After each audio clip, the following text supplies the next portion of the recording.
I'm Thomas Anderson, and this is my video on the comparisons and contrasts of communism and socialism for History 153.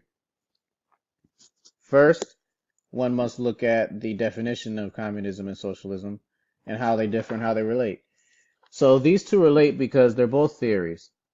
Now, the difference is that with communism, essentially this theory is essentially more extreme than socialism is. So it's the belief that cooperation should be run by a totalitarian government, while with socialism, the definition is a system that advocates the ownership and control of a production in a community.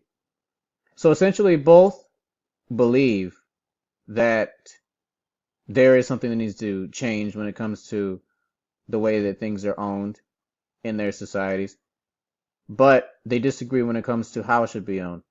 So with communism, you have usually dictatorships, or you have some type of central government which is in control of everything, all means of productions, while with socialism, the control of production is usually based in a community. On top of that, socialism is more of an economic system, while communism is more social when it comes to policies and implementation based on the government and stuff like that. Socialism tries to stay out of that, and it's only financial. On the subject of collective cooperation, which both communism and socialism relate to, collective cooperation is basically, as I stated before, it's the relationship that the powers that control production have with each other. When it comes to communism, for example, you go to a country like Cuba, Fidel Castro exercised cooperation with the people who were part of his government. And with socialism in a socialist country, production in a community, the people are very cooperative with each other in said community in order to get things done. On the third subject of equality, which both of those two theories basically try to exercise, the belief in social classes is thrown out of the window. When it comes to equality, the belief is that they don't want to have a capitalist rich versus poor situation. They want everyone to have necessary access to things that they want and desire. The only difference is, however, with communists, their access comes based on need, based on what they think people should need, and based on equal distribution of production.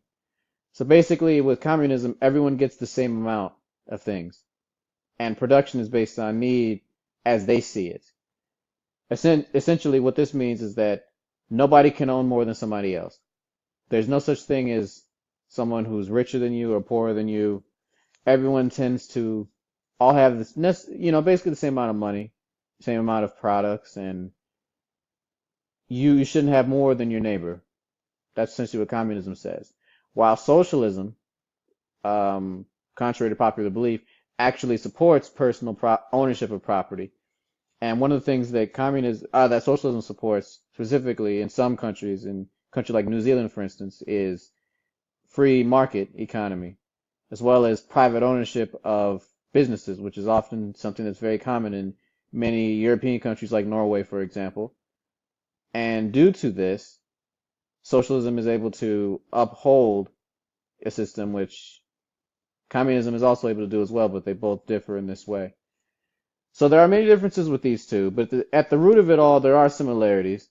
And as communism and socialism become terms that have essentially re-entered the popular culture in our society, it's important that people are able to decipher the difference between the two of these, because we see a lot of people who have been elected to office in the past November who identify as democratic socialists, and people think that as being negative. It's not necessarily negative. And we as people need to do more to understand and to educate people about the differences so that we can, I guess, get a better world understanding of things that go on, especially as it relates to different economic and social systems in different societies. This has been my presentation. Thank you very much.